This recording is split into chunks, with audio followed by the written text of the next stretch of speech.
በዲኤስኤም-5 መሰረት አንድ ልጅ በኦቲዝም ጥላ ስር ነው ወይም ኦቲዝም ስፔክትረም ውስጥ ነው የምንልበት የተለያየ መስፈርት አለ።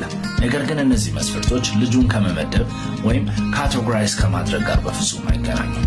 የመስፈርቶቹ ዋና ዓላማ ልጁ ያለበት እክል በመለየት ድጋፍ ለማድረግ እንዲቻል ብቻ ነው። የመጀመሪያው መስፈርት ኤ ማህበራዊና ስሜታዊ ምላሾችን መስጠት መቸገር ናቸው። እነዚህም በንግግር ውስጥ የመሳተፍ፣ የተለያዩ ፍላጎቶችን የመጋራት ወይም ስሜታዊ ምላሾችን የመስጠት እክል ነው።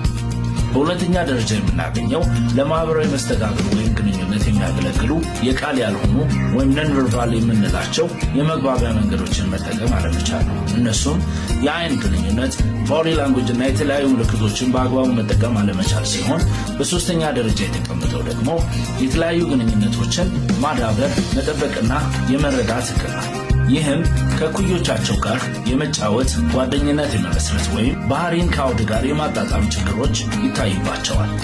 አንድ ልጅ ከላይ ያየናቸውን የማህበራዊ ግንኙነት እክሎች ሶስቱንም የሚያሳይ ከሆነ ከሙያተኞች ጋር በቅርበት ስለ ሁኔታው መነጋገርና የመፍትሄ አቅጣጫዎችን ማየት ተገቢ ነው።